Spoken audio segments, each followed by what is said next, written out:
Okay, we are live to the internets. Okay, that works for me. Why not?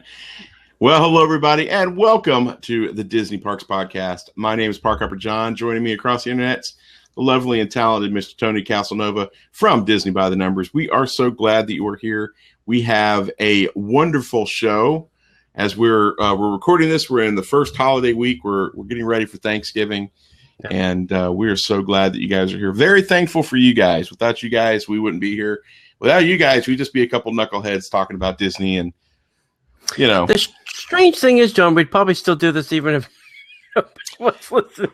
just because we like to. Yeah, Not that we like to hear ourselves talk, but we just like to talk about Disney, I think. Well, I don't know. Some people would think that we like to hear ourselves talk. No, we don't. I don't like to hear myself talk. Yeah, so before we get into a lot of the show, I want to tell you a couple little things that are happening. This Saturday, as we are recording this Saturday, November 28th, from 2 until 4 p.m., we're going to have our November meetup. It's going to be at the Winter Summerland Miniature Golf Course, and you are responsible for your own greens fees, which aren't really that much. So we want to make sure that you guys come on out from 2 to 4. We are going to have a good time. And then after that, we will probably get into some kind of trouble. I am going to, I was invited to go to see Slippery When Wet is at House of Blues over at Disney Springs. Oh, is that the Bon Jovi band? Yeah, the Bon Jovi cover band. Yeah, I saw them last year when they came into town. I think we were with you. Yeah. So some other friends were going, and they're like, "Hey, you want to go?" And I'm like, "Sure." They had an extra ticket, so I'm going to go check that out. So we want to definitely invite everyone to the Disney Parks Podcast meetup, which is going to be on. Yeah, we got swag. Yeah, buttons and stickers, or stickers and buttons. Some stuff to give away. Maybe. If somebody can beat me in golf, I'll give them a book. How about that? That'd be nice. So if you come out and you can beat me in a game of golf fairly, no cheating, I'll give you a copy of the book. It's only cheating if you get caught. Just ask anybody from the that's true. I always say that too. Yeah. The other thing is, the other meetup is happening next week, oddly enough. Yeah. Because of the holiday season, this is just how it works. We are going to be at the new Club Disney, which is going to be at the new Sunset Theater area at the end of Sunset Boulevard in Disney's Hollywood Studio, right next door to the Rock and Roller Coaster in the shadow of the Tower of Terror. That's going to be next Saturday, December 5th. I can't believe it's already December. Yeah. And that's going to be also from 2 to 4 p.m. And we're going to have it's going to be interesting because I think they're officially opening that like the day before they're soft opening it. Yep. You know, and then we're going to see how good they're running, and we're going to hang out there for a little while, and then we'll see what kind of trouble we can get into after that. So 2 great meetups over the next couple weeks. So we want to definitely invite you to come hang out there. So that'll be fun. Yep, definitely. Yep. And as I mentioned, you can go to Amazon and get a copy of DisneyByTheNumbers.com. If you want a signed copy, go to DisneyByTheNumbers.com. Actually, I'm on a new host, which seems to be a little bit faster. On the left-hand side, you'll see a link to the book. It says DBTN book. And you can order your book there. It's a little bit more. I may put the book on sale this weekend for Black Friday. I may put it on sale for as low as $14, which will be free shipping. And I will still sign them and send them out. And the shipping will be on me this weekend. So make sure that you stay tuned and take a look at that this weekend and see what I do. I have to remember to do that. So it's all depending on if I can remember to do it on Friday. So if I do that, that'll happen. And as always, if you want to see anything that we're doing or all the other stuff that we're into, please go to DisneyParksPodcast.com. On there, you can buy even our stickers and buttons. They're cheap. They're like $1 a piece. You can sign up for our newsletter, which we have some other things. And I still have not gotten the giveaway together. I'll have some time. Hopefully this week. It's a long weekend. Hopefully I'll have some time to do that. We'll have some stuff in the newsletter that we don't do on the show and we don't really put on the site, so you can stay in the know by signing up for the newsletter, and that'll be helpful. Anything else we want to talk about?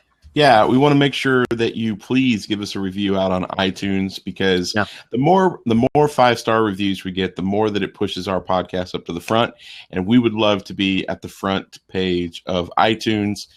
Because we love Disney. We love sharing stories about Disney and talking about the amazing parks and experiences. And if we could get the Disney Parks podcast to the front page, that would be awesome. So every review helps that out. It helps the show.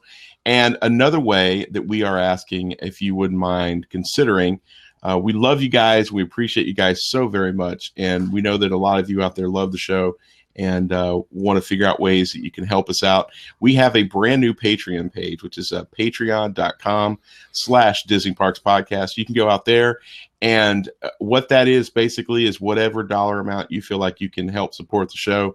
We would appreciate that, and we've got some really cool rewards for everybody that goes out there and helps us out.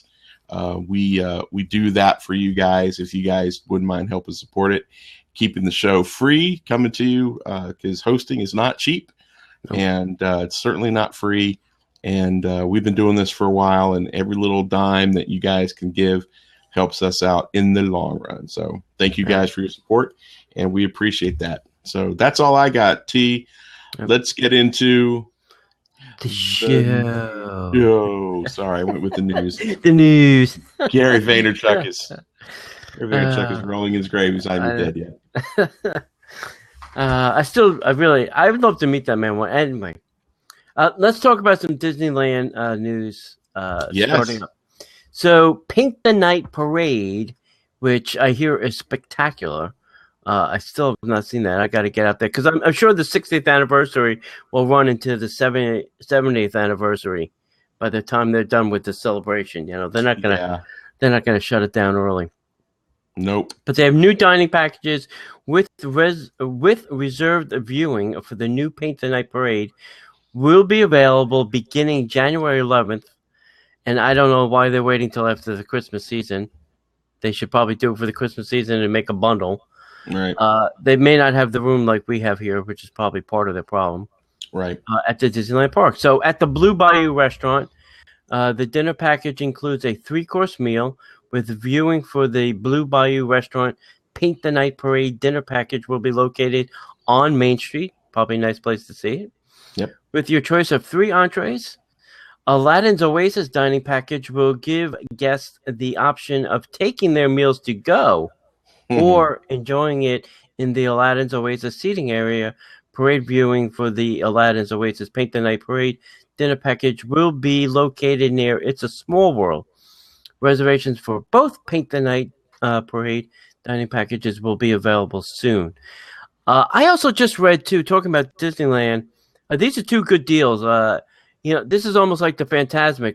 We had the to-go thing during the summer where you could pick it up over on Sunset Boulevard, your little to-go meal, or you could have done the, Brown Derby or what was it, Vine Dining.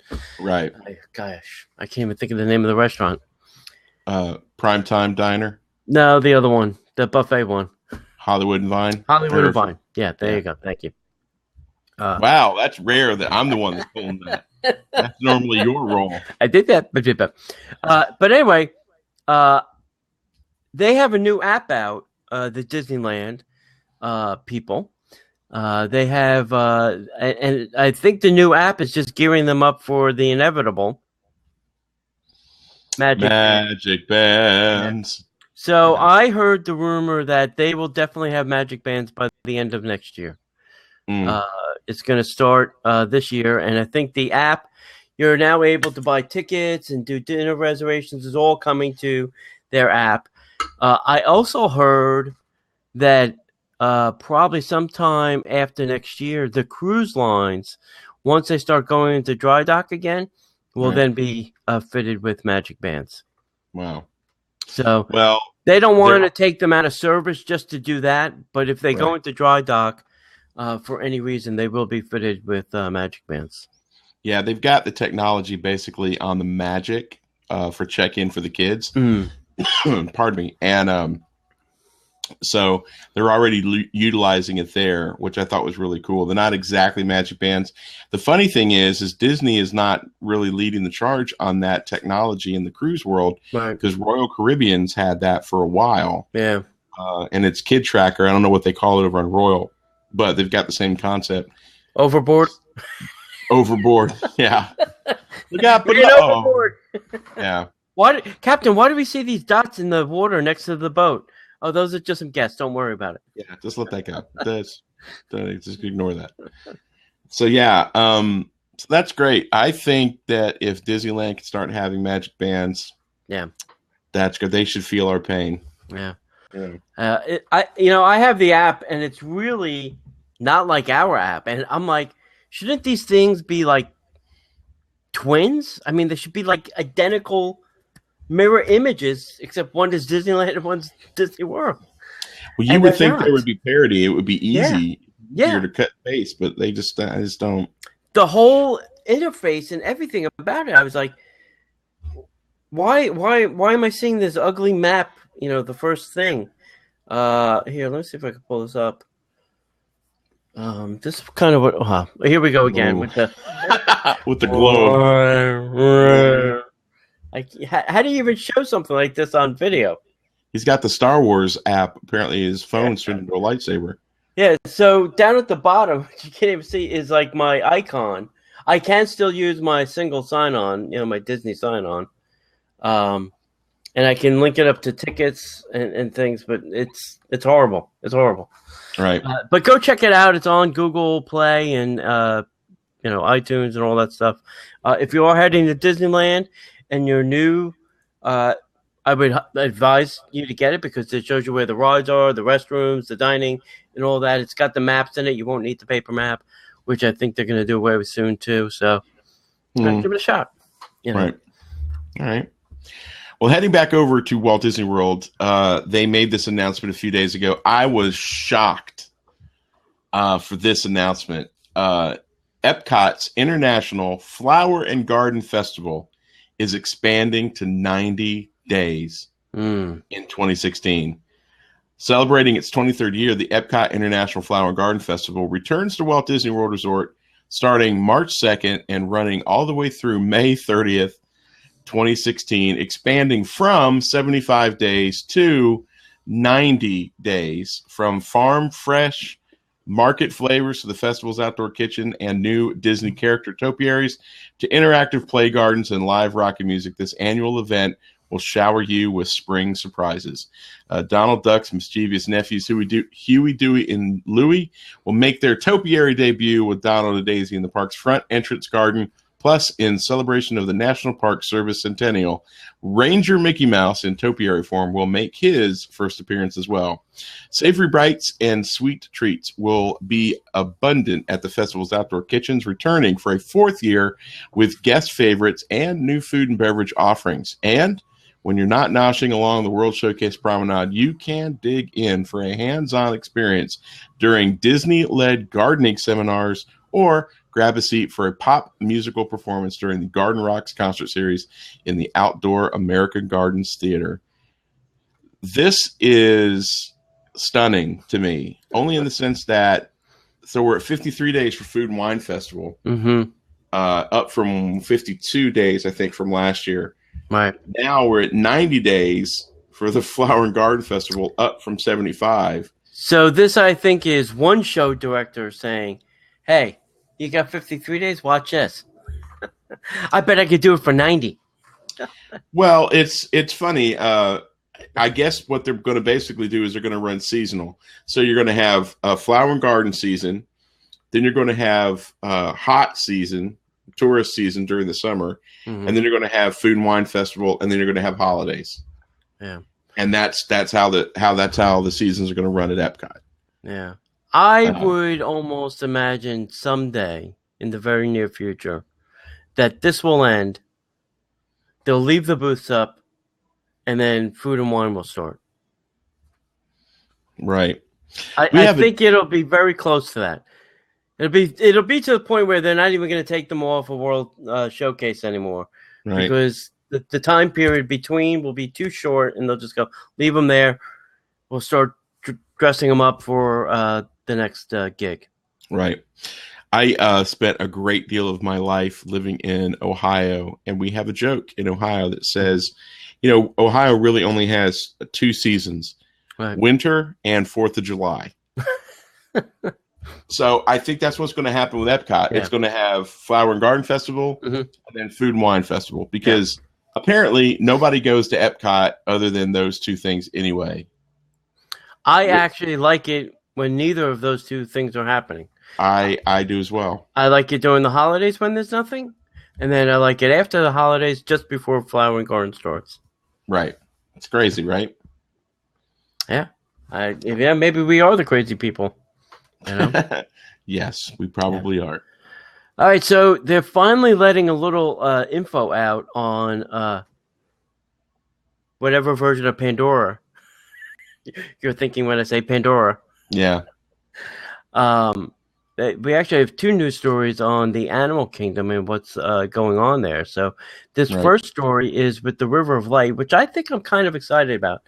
I think having the Animal Kingdom open at night will be good. It'll be good for the guests. It'll be good for the other parks. It'll give some crowd relief to, typically the Magic Kingdom, which is always open late, and then Epcot, which is only open till 10, and then Studios, which has its short season, which closes like at 7 right now. But I think this will be good because this will give some relief to that. So when the new nighttime experience, a River of Light, opens at Disney's Animal Kingdom, it will be the most memorable and emotional, stirring show. It will be one of the most memorable and emotionally stirring shows in the park's history. Now, since they never had a show, this will be exactly. Good. This will be a good start. Awesome. This will be a good start. You can't go below nothing. Right.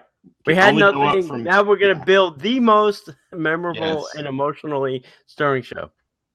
Well, yeah, that's true. Unless you start counting like Animal King, or Lion King, and Nemo. Technically, those are shows. They are shows. Yeah, they just didn't happen in the middle of the park. Right. It's going to be a heck of a lot more stirring than the Flight of Fancy Bird thing. Oh yeah, yeah. And Disney has been sharing a sneak peek at some of the amazing sights the show will offer when it debuts in the spring of 2016, and that's right around the corner if you think about it. I mean, we just get past the holidays and have a little spring break, and boom, this thing will be open. Yep. The show will take place on Discovery River between Discovery Island and Expedition Everest. Take a close look, and you can see the Tree of Life in the background in the Rivers of Light. A pair of mystical hosts come to the river bearing gifts of light, and during the show, the host sets out from the shore to elaborate lantern vessels on dramatic Christmas. I can't even talk tonight. During the show, the hosts set out from the shore on elaborate lantern vessels for dramatic dance of water and light to summon animal spirits. With the storytellers as your guides, the wonders of the River of Light builds to a stunning crescendo. This is right out of Joe Rohde's head. I can hear him saying this. Yep. Yep. It's almost like he wrote this too. Yeah, he did, because there's a quote here later on. He wrote it. Yeah. In addition to the show, you'll also notice the park's iconic Tree of Life will undergo an amazing awakening as the animal spirits of the tree are brought to light by the magical fireflies, revealing moments of wonder and enchantment. To create the Rivers of Light, Imagineers and the Creative Entertainment partnered with the talent of the master puppeteer designer Michael Curry, composer Michael Mancina, and the filmmakers of the Disney Nature. According to Imagineer Joe Rohde, the addition of the Rivers of Light to the park's offering will serve as a huge wow moment that will end as the guests Oh my God. You chose this article to read, buddy. You could have chosen the other easy one. I just color them, baby. I don't pick. That's right. According to Imagine Joe Rody, the addition of Rivers of Light to the park's offering will serve as the huge wow moment that ends at a guest visit to the park. Right. I hope it's a little bit more. I don't know if they're going to do fireworks with this show. I have a feeling no. I still think that's a no. But go ahead. That's definitely. They're not going to do. If they do any type of fireworks, it'll be short little quiet fireworks because they can't do anything to spook the animals. Yeah. I say just buy them all headphones for the night. Right. Well, you have to remember them animal sounds. But some of those animals are still going to be working during the safari. Yeah. So they have to be cautious. When we got to do that behind the scenes thing a month or so ago, we got a little bit of a sneak peek, a little taste of what they were planning. And basically this is going to be kind of a mix of, Phantasmic meets a little bit of Hey, I got to go to some. Hold on. Okay. This is where I start riffing. Anybody out there have a question I can talk about, Tony? No, nothing. This is thrilling podcasting right here.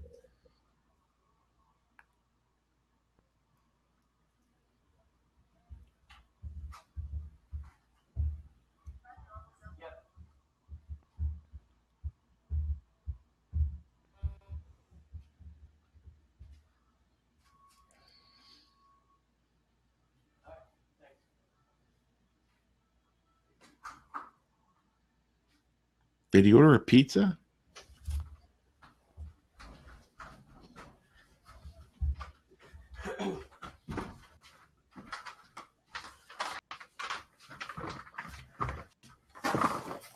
Sorry. It's okay. UPS picking up a package that I've been trying to get rid of. Wow. I bought this big Buzz Lightyear thing. Yeah. Came broken. Get out. No. So I've been asking for them to come pick it up for a week now. Wow. There you go. Okay, go ahead. Sorry. So, when we got to do that sneak peek a month or so ago, we got to see a little bit of like the images that they released on the blog. And we got a little bit of a description about what they were going to do here. And it's going to be, a mix of elements from like Phantasmic and a little bit from World of Color. And, I think they're going to do some really cool things with the tree. Yeah. And I think it's going to be a great show. I think the music is going to be very similar to how the music is from, Illuminations. Right. And that music is very powerful. And Mancini Mancina, excuse me, is an amazing composer. He's worked on a lot of projects with Disney. So that's interesting. Plus, then you start adding in the puppets. I didn't know about the puppet stuff. So I think that's going to be another really cool thing. I think it's going to have a lot of... Do you think that's going to happen on the island by the... I do not. I think it's going to be in the ships, or they're going to have something parked somewhere because, when you come around the little waterway, they call it a river, but it looks more like a lake. When you come around from the backside, you're coming from Africa and you walk into Asia, and you have to walk around like you're going to, like if you're walking around by Expedition Everest and you're going all the way around to Nemo, and then you continue all the way around to Dinoland. That whole lake is almost like a cul-de-sac. Right. They're putting seating there, so that's going to be the main show area. Seating? Yes, seating. Seating. What seating? What do you mean seating? They're putting seating. Disney doesn't put seats anywhere. Yeah, there is. Yeah, they've created seating areas. Wow. That's what the construction walls are doing. Wow. They get charged admission? No, it's either seating areas, and it's got to be seating, Mm. because You it's going to think be like very. Fantasmic kind of bleacher seating? Yes. Wow. At least that's what you haven't been there recently. That's what it looked like No. when I was sneaking peeks through the No. through the I'll green go in curtain. January for my annual visit. Right. So I think this is going to be great. It's going to be fun. Uh, the spirit animals come alive. Blah blah blah. Spirit of Ghana, Earth, and all that good stuff. But it'll be a good show. Yeah. Do you It'll be think Joe is smoking a little medicinal marijuana when he makes up this stuff? yes. I mean, some of this sounds a little off the reservation. Well, I mean, to be super creative like that. Mm. Okay, so to be that creative, Right. and this is what they're doing. Can you imagine how far out it went till Disney brought it back? Mm. Because think about that. I mean, you shoot for the moon, you shoot for Mars, and hopefully you land on the moon. Yeah. He was probably shooting for another galaxy, and they brought him all the way back to this. And if it sounds cuckoo here, can you imagine what the original pitch was? Yeah. Oh, I can imagine. So I can imagine. So another great piece of news came out of left field. I had no idea this was coming. There's, we just got done talking about this new Rivers of Light nighttime safaris. We've also talked about a lot, which are coming to Animal Kingdom in 2016. Disney has also announced that they're going to have an addition to the park that is going to be sure to please guests, and it's called Tiffin's Restaurant. Tiffin's will celebrate the art of traveling, featuring a diverse menu, drawing from places that inspire the creation of Disney's Animal Kingdom. Open for both lunch and dinner, Tiffin's will also include waterfront views from comfortable indoor and outdoor seating areas. And if you're wondering about the story behind the name Tiffin, it's an Indian English word for a midday meal or a type of container used to carry food while traveling. I don't know if this is. I'm trying to remember the restaurants that have closed, that have seating, lakeside seating. I think this is new, John. Yeah, it's probably new, and it sounds like it's quick service. It doesn't sound like it's dine in, but it'd be cool if it was dine in. Sit down dining. Yeah, with lakeside. Yeah, seats. see, I still think there is a sit down coming. I don't think they're going to build that whole big area and not have another sit-down restaurant. That's just my guess. I think this is, what they're ready to announce now. I think there's another one coming, somewhere in Pandora. I think. I'll have to ask some of my, inside sources. Sweet. See what they know. All right. Cool. Yeah. Something I learned Friday. What's today? Tuesday. Friday. I learned on Friday. I found out the names of some of the parking lots that they're going to have at Disney Springs. I forgot to write that down in the notes. So we have the orange parking garage. The other one, big thing, is going to be the lime parking garage. Right. And the parking lot over by behind Cirque, I think, is going to be the strawberry parking lot. So they're going to be named after fruits. So as this Disney person was telling me this, I said, did we run out of characters or movies or things to name parking lots after that we have to start now using fruits? Well, they don't want to confuse people with a theme park parking. So if they say to somebody, hey, I parked in Mickey, they don't, go to California. Right. Or if they say, Buzz, they don't go to, the Toy Story lot in Magic Kingdom or whatever. Right. I said, well, we still have many other like Disney movie names. You could have called it Peter Pan and, Snow White parking lot. You could have named them after some classic Disney movies, Right. Name them after Disney legends. Right. The Bob Gurr parking lot. I think that they're trying to stay within that Disney Springs storyline. So Florida is known for strawberries and lime, lemon, orange. Mm-hmm. I was told there it was going to be the other parking area was going to be called the lemon. It might be. Well, he said a lime, strawberry. There was a lemon in there too. Yeah. I don't know. Maybe I don't know. We'll see when they're all done. But I would have voted for kumquat. Key lime, kumquat, orange, and snickerdoodle would have been cool. I would have named them after chocolates. Yes. Got dark, sweet, semi-sweet, milk, white. Yeah, exactly. I need some. I need a little bit more. I'm still not chocolate by death and then chocolate by death. Right. That'd be great. Okay, so I found some interesting DVC news, and I was kind of shocked by this. I had no idea that people do this.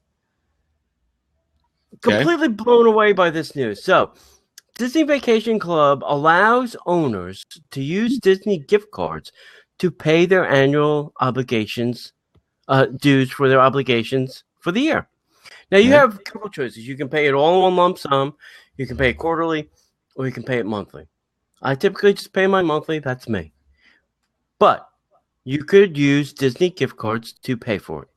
Now, certain retail outlets, not Disney, certain retail outlets that are not Disney sell gift cards for prices less than their face value. Amazon. Costco, I think, is one. And then they mention, I think later in this, if you have a Target Red card, you can buy them for a significant savings. However, the discounted cards are often sold in increments of $25 or $50, requiring some DVC owners to purchase, literally dozens of cards in order to pay the full maintenance fees. So the Disney Vacation Club lacks an online option for paying for annual dues with cards. So the owners have to call on the phone and go gift card by gift card by gift card by gift card by gift card to, somebody who's got to type these all into, the thing, which takes this probably person. It could take them, 30 minutes to type in over a dozen cards, right? Yeah. The few pennies that you're saving are not worth it. I don't think it's pennies, because I think you could buy like a $50 gift card for like $40. So we're talking tens of dollars. And if you're paying a couple $100, you could be saving yourself a couple $100. Fair enough. So, effective immediately, Disney Vacation Club has passed a limit of 5 cards per any annual dues.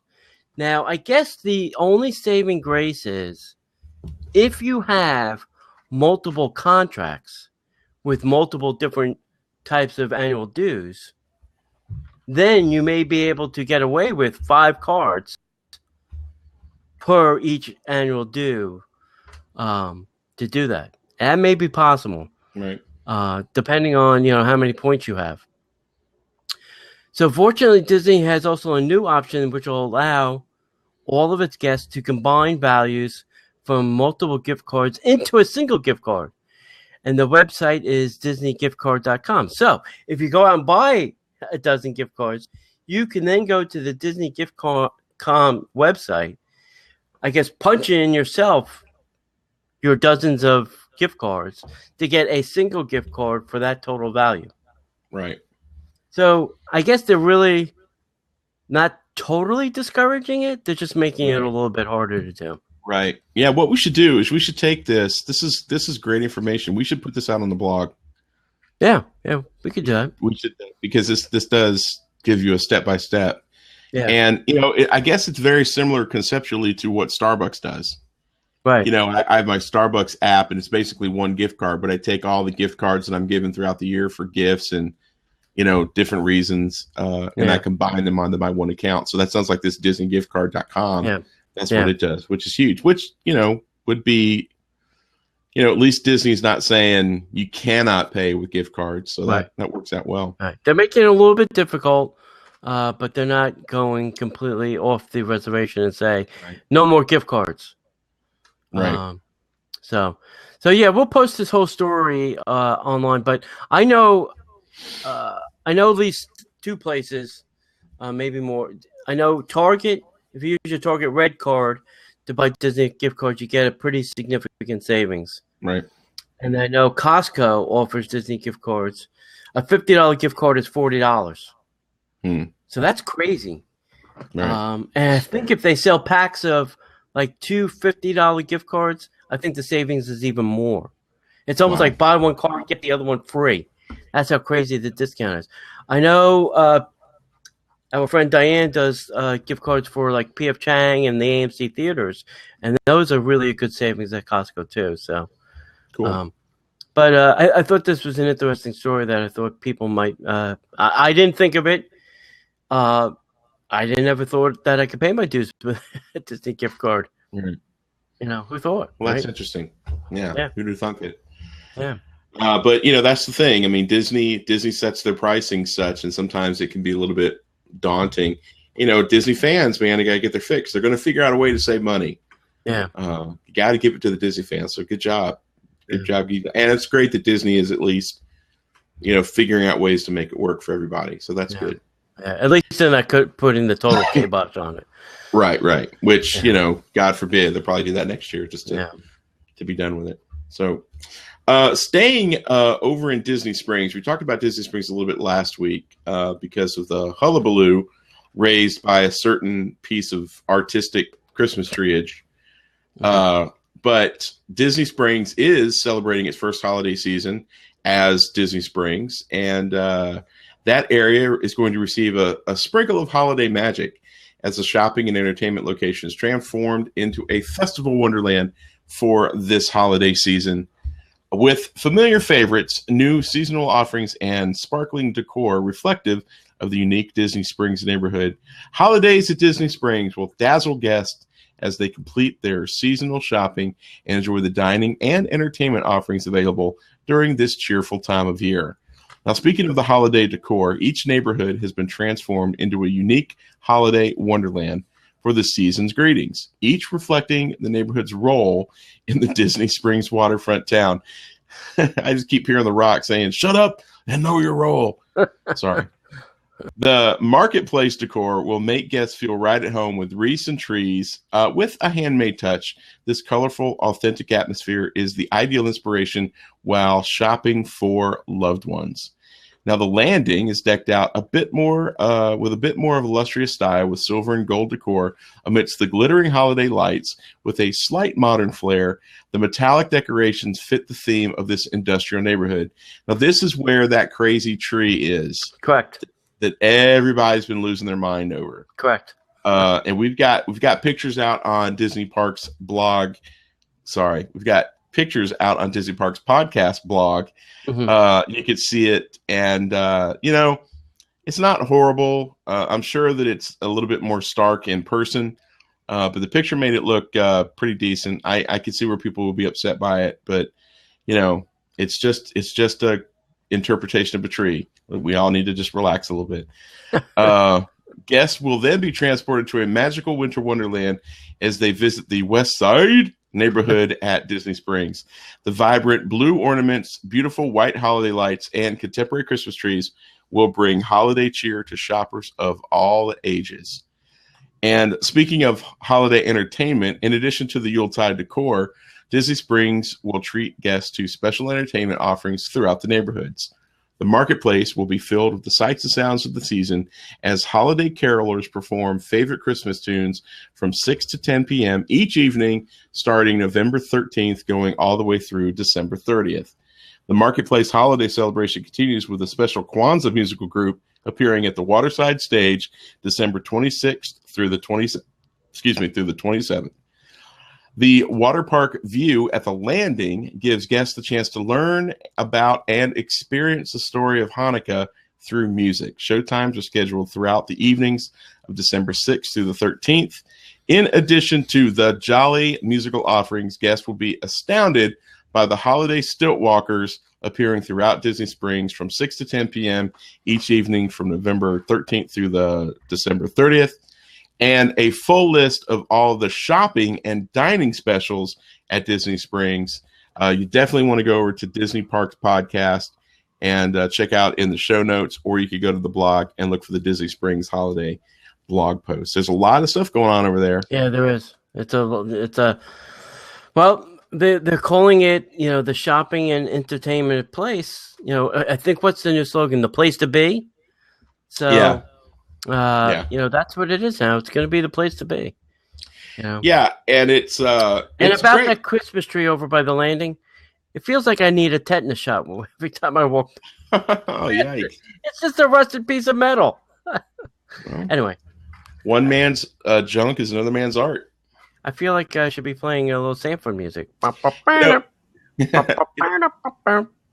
I think is interesting is they have stilt walkers as entertainment offerings, and I'm like, it's just a stilt walker.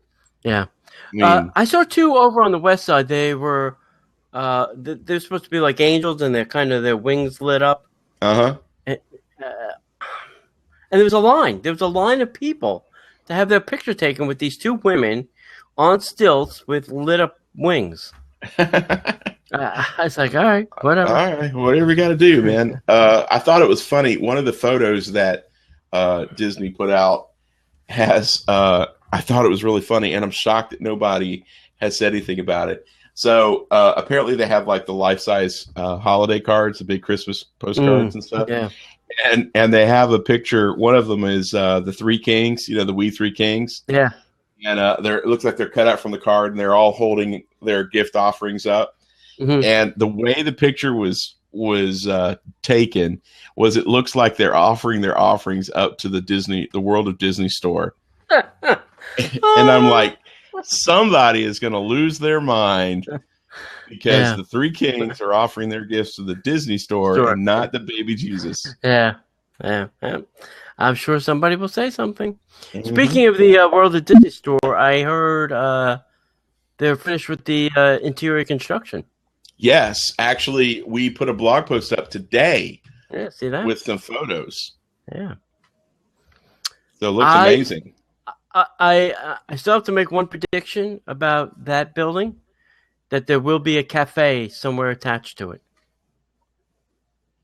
Possibly. I still say there's going to be a cafe attached to that building. Okay. They just haven't done it yet. I think they're going to do this, and then they're going to build a cafe attached to it. That's my prediction. Okay. I'm going to still put my butt on the line for that. In addition to Starbucks. In addition to Starbucks, correct. Huh. Okay. Because there are several artist renderings where there's a cafe and there's people eating outside of that building. Gotcha. And I'm going to stick to that story. All right. All right, so I came up with a bunch of short little news bites that we can call. We've spoken about this a little bit, but you can opt out of magic bands. So if you have 36 magic bands like the rest of the world, and you don't want them to send you another, you can go to the mydisneyexperience.com, and where it says go to customize, there's a little box down at the bottom that says opt out, and then you check that, and they won't send you bands. The other thing I found out recently is that if you have a half a dozen bands and you don't know what to do with them, like make Christmas garland for your tree, you can bring them all to Disney World and drop them off at any front desk, and they will recycle those for you. Nice. So I like that. Yes. One word of warning. If you're going to do that, please make sure that when you drop your magic bands off and you're at the front desk, have them log into your account and make sure that all the information is deleted off your magic band. Yeah. And in the off chance that one of those bands actually still has your credit card information attached to it. That's right. Just be cautious. Yeah. I'm not saying that it's, that Disney hasn't already thought of that. I would feel really horrible if somehow it was me, I would run a giant magnet over the magic band to erase the chip, or I would pull the chip out and just give them the rubber back and say, here, you figure this out. Yes. Right. That would be me. Right. Next little item up. Don't forget that the DVC Merry Mixer at Epcot Showplace is almost every Tuesday from 3 to 5. It starts today from 3 to 5. So you missed today if you're listening to this.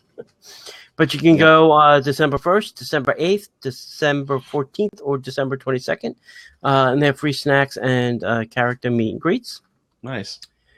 I think this is temporary, but the Outer Rim over at the Contemporary Resort on the 4th floor will be open daily from 11:30 a.m. Yeah. to 10:30 p.m. Yeah, I get this because I've seen what There Chef not Mickey's enough is alcohol like. being served? Well, not at Chef Mickey's. There needs to be more alcohol for the parents at Chef Mickey's. That place is crazy. Sorry, go ahead. Yeah, so I thought that was interesting that they're going to serve alcohol from 11:30 in the morning till 10:30 at night. Right. Over at Miners Lounge, over at the Grand Floridian, they will be open from 8 a.m. to 4 p.m., but they will not be serving alcohol. They will be doing their coffee bar, which will have coffee, cappuccinos, pastries, and a limited selection of alcoholic beverages. Probably like a little Bailey's for your coffee. Yes. And then they will reopen from 4:30 to midnight with their normal dinner activities. Right. Or simple beer and wine. Yeah, well, at 8:30 at 8 o'clock in the morning. Dude, have you been to any of those character dining experiences? I mean, I've only been to a couple, and it's Miller time. I'm just saying. Yeah. So talking about character dining experience, I hear, and I want to go do this. Hollywood and Vine, the mini dinner thing is awesome. Yeah. Minnie, Mickey, Daisy, Donald in all new Christmas outfits, and a completely different buffet dinner than they normally serve. Like lobster mac and cheese, and people were showing me pictures of entire claws of lobster. So we may have to go try that. I'm thinking road trip, buddy. That's all I'm thinking. Let's go. Yeah. Also, if you're a DVC member, there's a couple discounts that you can get at down Disney Springs now. One is Apex, which is you can get 10% off. Nice. And this next one. This is huge. This is the creme de la creme. Yes. The Boathouse is New York City Bakery. Oh, sorry. The Boathouse is offering 15% off of lunch and dinner. But that is huge. No alcohol and 15% off the Amphicar ride too. Yes. So instead of it being $10,000 for 10 minutes, it's $6,000 for 10 minutes. It's so awesome. I'm just kidding. It's what is it? It's 120. I think 120 for 30 minutes. So yes, it's $12 off. Or you can take Disney Transportation and get the same thing for free. Right. Erin McKenna's New York City Bakery will give you 10%. Havanians, the little flip-flop store, will give you 10%. And Vivo Gelato, the ice cream gelato store, will give you 10%. Right. So there you go. If you're a DVC member, that's pretty good. Listen, you have to go to DVC member and check out all the things that you can. They kind of cleaned it up too. Now you can pick, Disneyland, Disney World, Alani, and you can see what discounts. You can even narrow it down to shopping or dining. So, right. Yeah, go check that out. The Boathouse discount alone is worth it. It's killer because they're not taking tables. Mm-mm. So this 15% it's great. You know. Also, this past Saturday, I went to see The Good Dinosaur. Yes. How was that? We missed that review. That was Monday night. I didn't go to that Monday. That was the preview thing. This was the DVC preview on Saturday at the AMC here. Right. I decided to bail on the Monday thing since I could go to this one. It was a little bit closer. Right. This movie,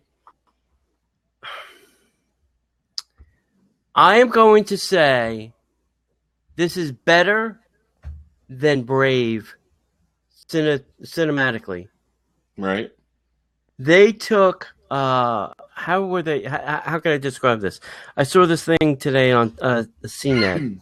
They took topographical maps of parks, like Yellowstone, and then they put that in the computer, and then digitalized it, and then drew in, all the trees, the moss, the yada yada yada. Right. And I am telling you, this movie, once again, you could take out the characters and just play this on your TV, and you'd be in awe that this was computer done. It is that spectacular. Wow. And how was the story was very good. At the end, a little tear, a little tear for Arlo, the good dinosaur. Did you just spoil the movie? No, I didn't spoil it. I just said a little tear at the end. I didn't say what happens. I didn't say who did what to who. Oh, jeez. Stop. Just stop. Better or worse than Inside Out? Better.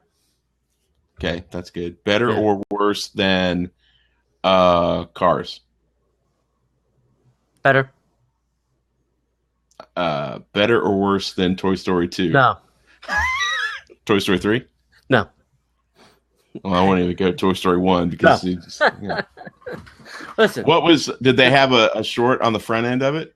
Yeah, they did. Oh gosh, what was it now? Oh my god. Total brain freeze. Well, that sounds fun. What was it? Oh, I'm just kidding. That wasn't the short. I forgot what it was. That's how good it was. Must have been impactful then. It wasn't. Okay. All right. Well, that's good to know. Yeah. So I would definitely say this is rated G, and I am going to say definitely go out and see this movie. I think it's a good story. I think the kids will like it. There's a little adult humor hidden in it. I, once again, was unsuccessful in finding any of the Pixar Easter eggs. No truck, no ball, no prediction of the next movie. No, I couldn't find anything.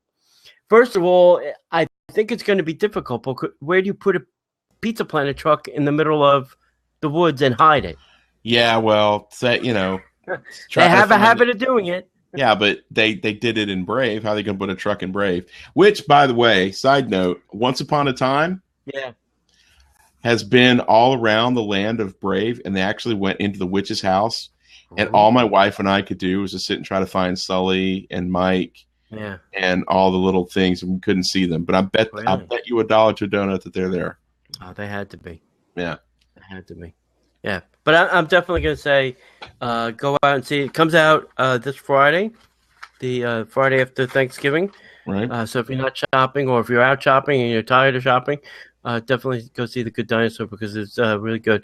It's got a really good cast too. There's a lot of people in it that you will maybe recognize the voice. And I couldn't recognize. I was trying to pick up Ratzenberger's voice because he's always in them. Yeah. And I couldn't. Not until I saw the credits, I go, oh, yeah, that was him. Nice. Nice. So they fooled me again. Good. Yeah. Well, that's good. At the end of this, at the end of the recording, we'll do a little post-show chat, and I'll tell you about seeing Spectre this weekend, the new James Bond movie. Oh, yeah. Oh, yeah. Oh, yeah. All right, so let's get into a little infotainment, my friend. Yeah. I thought this week we'd kind of do some, I'm calling them hacks, if you want. But things that you may not know or you may know, things that might save you time or money. Hopefully one or two or maybe a combination of the both. Right. I think we could probably even do another round of this. I only selected a few items here. But I found a long laundry list that we can, dig into and maybe do another round of this. I'd like to also find some Disneyland ones too, because I don't think we always talk about Disneyland in the infotainment as much. Right. Fair enough. Okay, so the first one is work with a Disney certified travel agent. If you don't know if your Disney travel agent is, I would ask them. You want them to be, have their mouse ears. You want them to go to the Disney, School of Knowledge and make sure they have all their, Disney knowledge, so that they're, when they tell you to do things or, get you things, that, they kind of know what they're doing. If your travel agent asks for money, you are working with the wrong one. Correct. every Disney travel agent does not charge anything for their services. They will book your hotel. You're shaking your head no. That is not correct. Well, that's the way it should be. It is, and here's the differentiation. If you're dealing with when you go to a website and it says we're a Disney certified travel planner, Mm-hmm. that means they've earned their earmarked logo. That's what that's called, an earmark designation. And basically what that means is that travel agency has done enough business and has been certified by Disney to sell travel. And 9 times out of 10, most Disney travel planners do not charge a fee for making your travel plans, because they get compensated by Disney, so they don't charge you. Where it gets into, and that's why I interrupted, and I didn't want you to misspeak accidentally, and then you just say, "Oh, well, Disney Parks Podcast said this."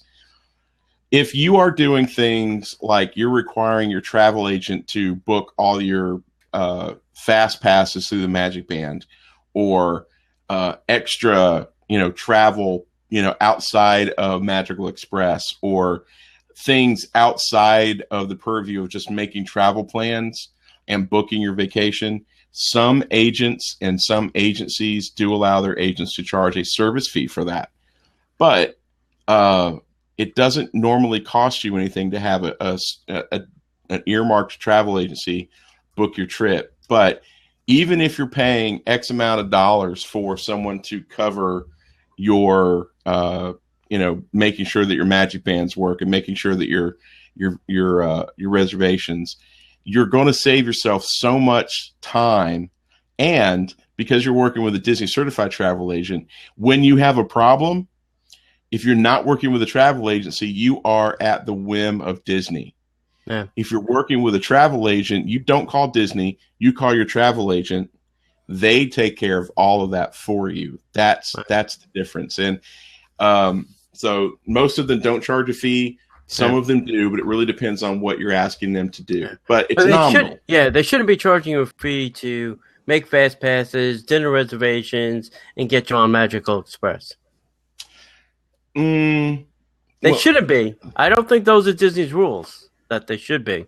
Oh no, Disney doesn't necessarily have certain rules, but it's not as easy anymore to make fast passes, because you have to log into the My Disney experience, and travel agents don't necessarily have that information. Yeah. So it goes a little bit above and beyond. Yeah. In worst case, if you don't trust somebody, you can always call Disney, right, and they will do all that work for you. Right. And yes, then they will have access to whatever. Yes. And yes, they will do it for free. Yes. Well, for the price of your vacation and your time. Yeah. So. Right. Okay. Next up. So the next thing you definitely want to do is, while you're talking to your travel planner, or if you choose not to use a travel planner, do it on your own, which is silly. You definitely want to make advanced dining reservations for where you want to eat. And the common practice is dining reservations become available 180 days in advance. As locals, we struggle with this, because a lot of times the places we want to eat don't have availability. Mm-hmm. The flip side is, a lot of times the places we want to eat, because we are calling usually day of or maybe day before, they'll have cancellations. But if you know that you're coming to Disney in June or July, you need to figure out, when you're arriving, and 180 days out from that, you are able to call and make your dining reservations. And somewhere in there is fast passes as well. Yeah. So you can virtually plan everything that you want to do on your trip around 180 days out. Fast passes might be less. I'm not sure.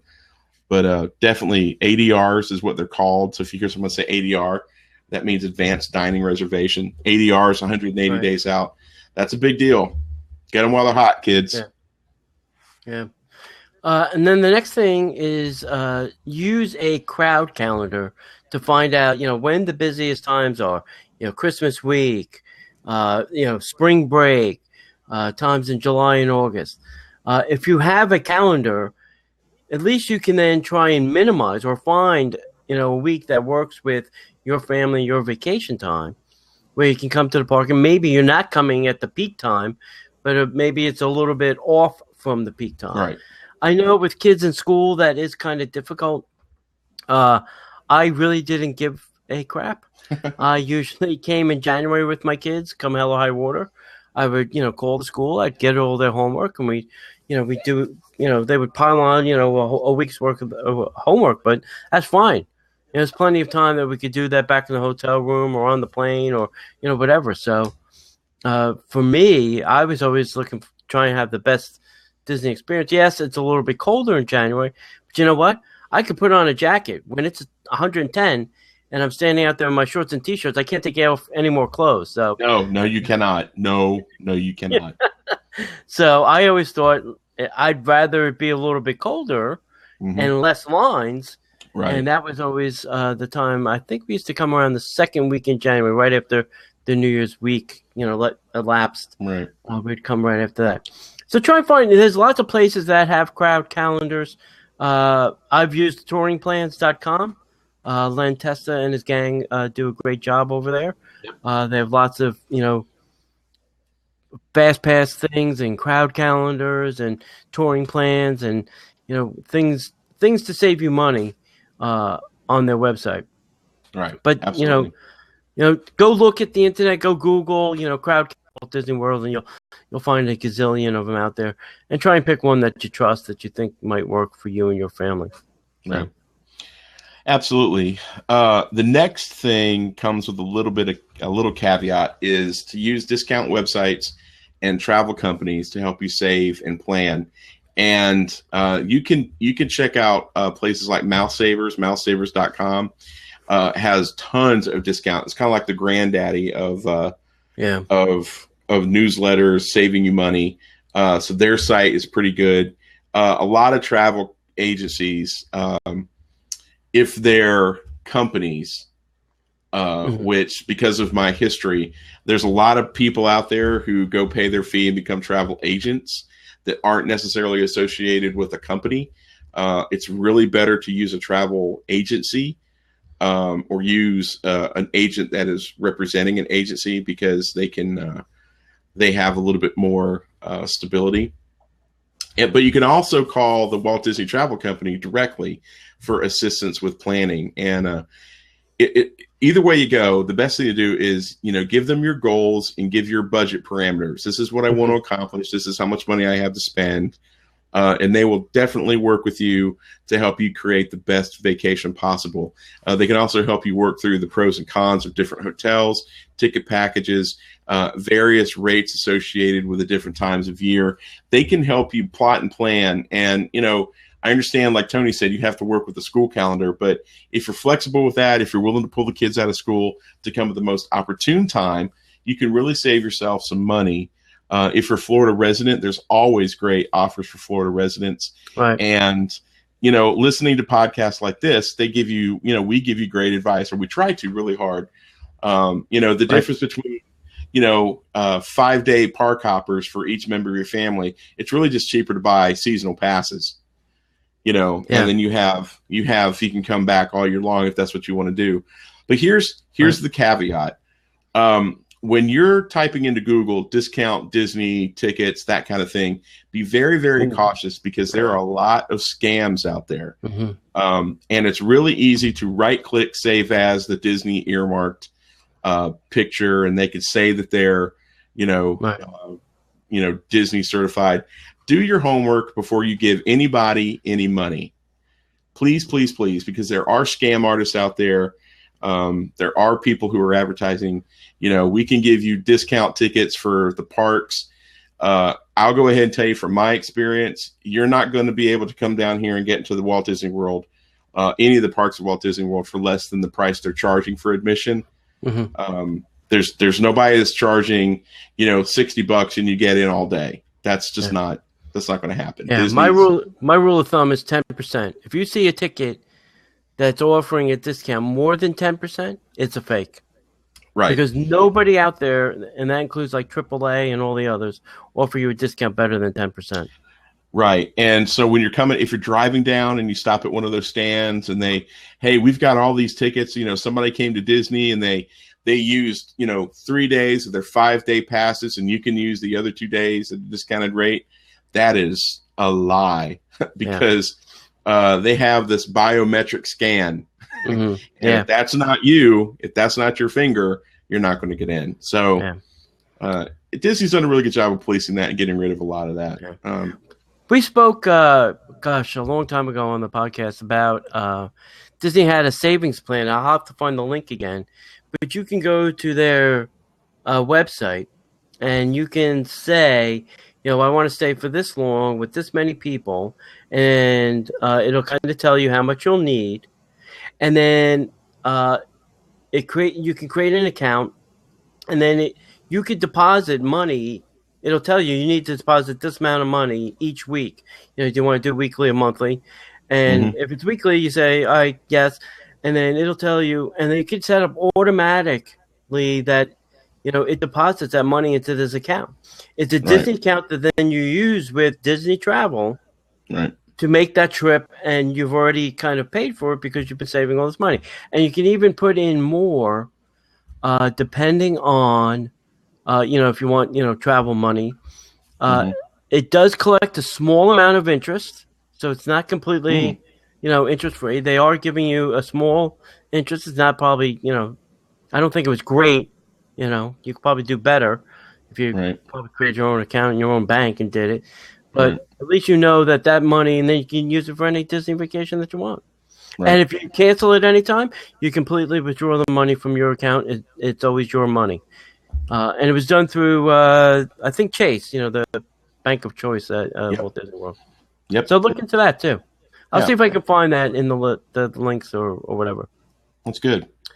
We were talking about gift cards. So this was the one note, and I should have come down to this. So if you have a Target red card, go to Target and buy a bunch of Disney gift cards.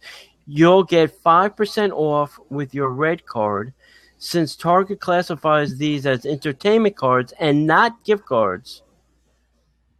Stock up. This is a great way to save for tickets and hotel rooms. And hey, when you're paying for your tickets, Disney doesn't care if you have 100 of these things. Money is money to them. And they don't really care in what form it comes in. Disney dollars, gift cards, euros, whatever it is, So, I think that's a great place. And I think, like I said, Costco is another place that offers that. And I'm sure you can find other places that offer discounts on Disney gift cards too, especially at this time of the year. This is the season to stock up on your gift cards. Absolutely. The next piece of advice is not necessarily a money saving, but it's definitely a life hack. If this is going to be your first time coming to Walt Disney World, if you're planning a vacation you've never been, Tony and I wholeheartedly agree with this one. You need to do yourself a favor and stay on property. Or stay on site would be, we call it staying on property. Stay at Walt Disney World.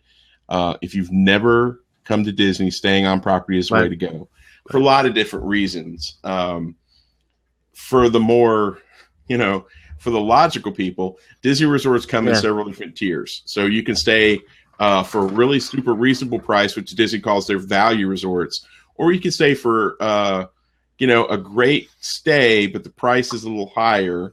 That's called a moderate resort. Or you can stay somewhere with really, really high price, really, really high expectations, really, really high quality, Disney quality. Those are called deluxe. And, it might be worth splurging for a nicer hotel if you can afford it, but you'll still get the same Disney magic at a value resort. With small children, you're likely to spend a lot of time at like the Magic Kingdom. So you might want to consider staying at one of the Magic Kingdom resorts, which is the Polynesian, the Grand Floridian, or the Contemporary or Bay Lake Tower if you're DVC. But there's a lot of resorts. And the other reason that you could do that you want to stay on property is if you're not familiar with Walt Disney World, you can use Disney transportation. Buses will take you in and out. You don't have to worry about the parking and all that, which we're going to talk about here in a little bit. And then the other reason that as Disney fans, we would encourage you to stay on property is because you never want to break from that magic. Yeah. You could stay off property, and there are hotels that are on property. They're the Disney Springs area resorts. Mm-hmm. Your Hilton, Bonnet Creek, your Waldorf resort. Those are great hotels. I'm not knocking them. They're awesome. I love staying there. But it's not the same thing when you walk into a Disney-created, Disney-themed hotel and you have that Disney mat. You just smell it. It's like crack. It can definitely make your stay even better, especially when you go to the pool areas and you're surrounded by Disney characters, not meet and greet, but Disney character figures in the pool area. You've got Disney cast members. You've got Disney food opportunities.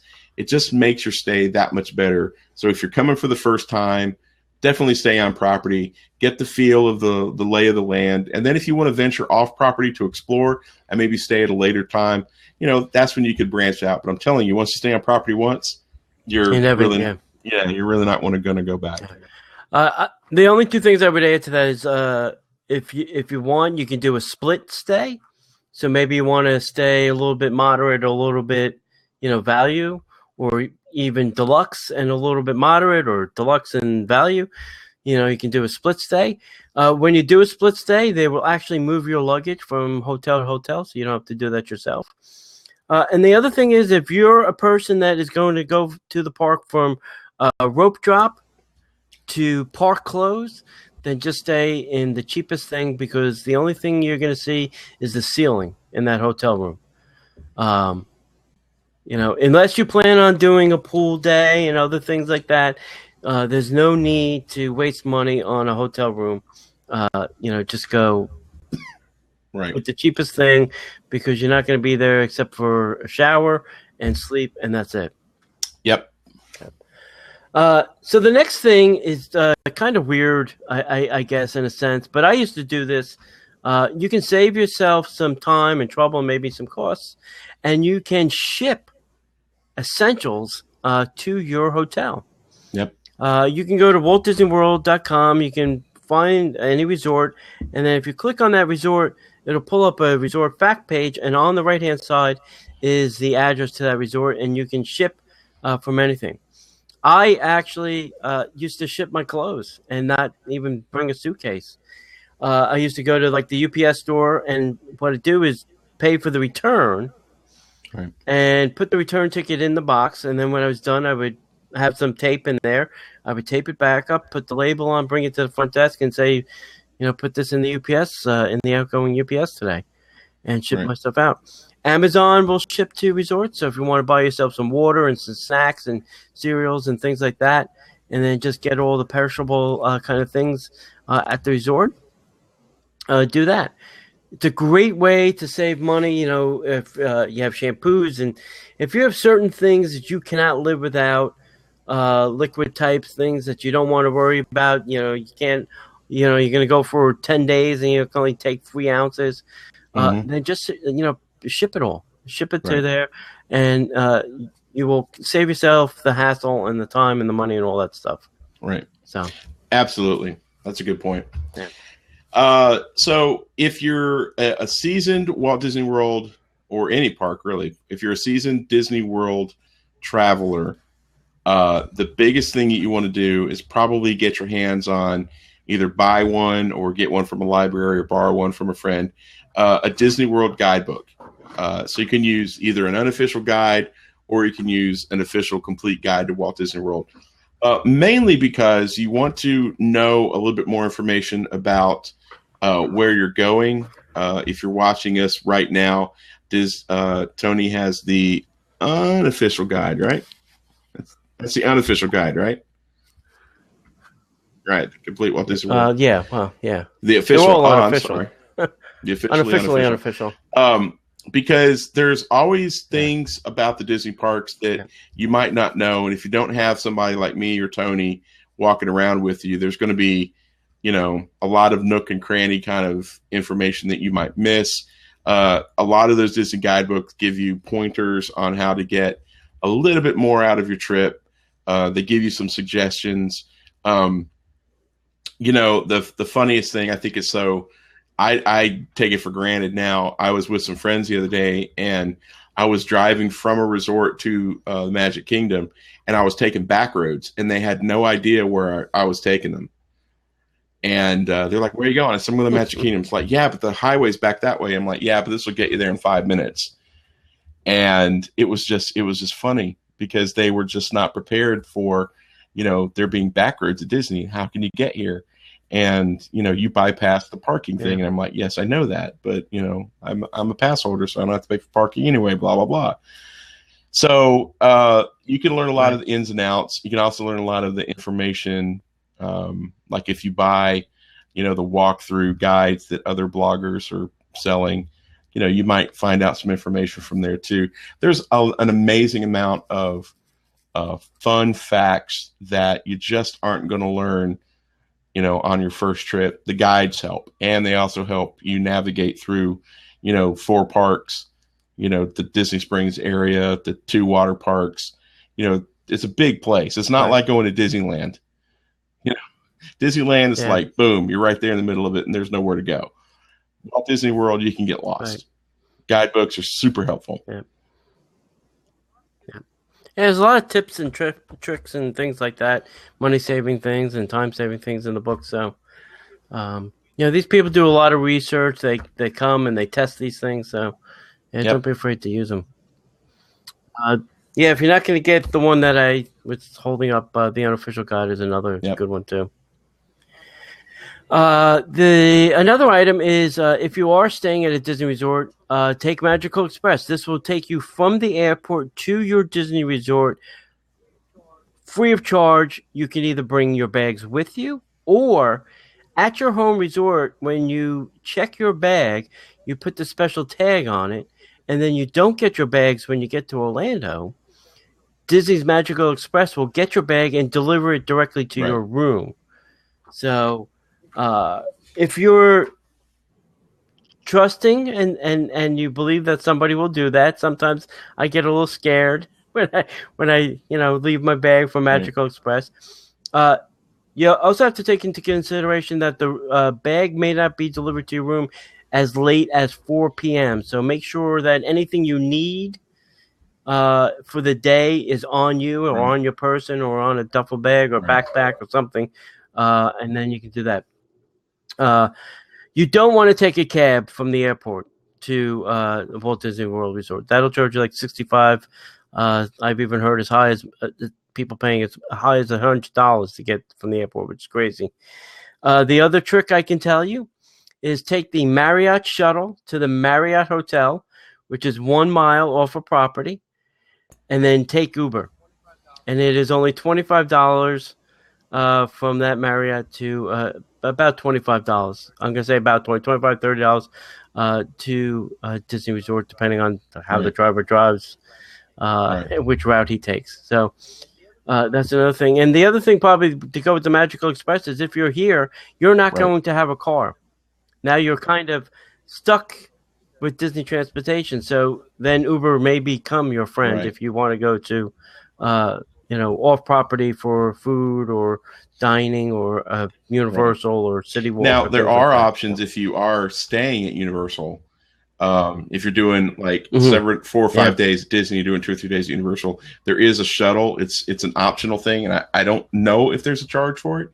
But I think it can get you there, and I think they have an option to get you back, however you want to do it.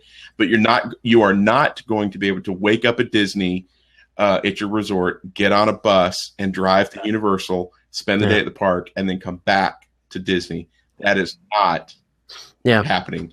What I'm talking about is if you're spending half your vacation at Disney and half your vacation at Universal. So just to be clear, but I know that's a little bit more expense, but I would always suggest renting a car because you can explore a little bit more. You can explore, places. Not that you can't do it on Disney transportation.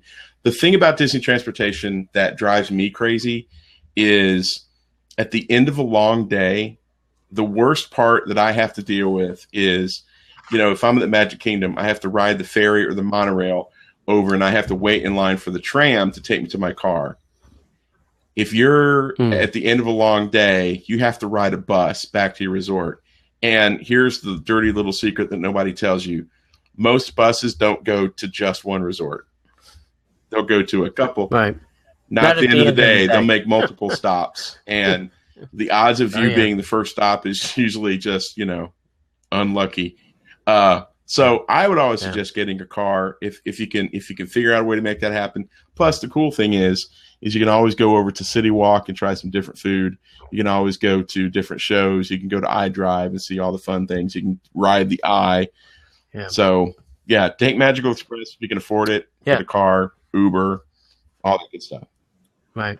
So I'll elaborate on John's car rental. So if you're going to get one, and maybe you don't need one for the first couple of days, maybe you're going to do all the parks and you're going to be, all up in the magic. So don't rent the car from the airport. What you do is have your little fun at Disney, go to all the parks, yada, yada, and then you maybe want to explore at the back end of your trip. Use, I think it's now Alamo over by the TTC, by the gas station. It's a little bit cheaper. B, you're not paying all the airport concession fees, which could amount to, I think, now $30, almost per day, I think. So you'll get the car. They'll come and pick you up at your Disney resort, bring you to the place. You'll sign all the paperwork. You'll drive the car away. When you're done, you bring the car back there, and then they will take you back to your Disney resort. So that is another way. This way, you're not paying for it for a whole 7 days while it's sitting in, the Polynesian parking lot. Only use it when you actually need to use it. That's good. Good piece of advice. Yeah. And the last piece of advice is get to the parks as early as possible. Even though it's vacation. And here's why. If you get the group up early, you can get to the parks at rope drop, especially Magic Kingdom. If you don't have fast passes, you could try your luck on Toy Story Mania at Hollywood Studios. But mainly it's Magic Kingdom. Magic Kingdom has the really cool rope drop. But the thing is, if you get there early, you can see so much more, and the wait times are way shorter because there's not as many guests in the parks. If you're staying on property, a lot of parks have what's called extra magic hours. So the park will open, if the park opens to the general public at 9, for you, the park will open at 8. So you can get in an extra hour where, only people who are staying on property have that option. And then the other thing is, the little other secret is a lot of the characters, when they're out in the morning, they don't have as big of lines.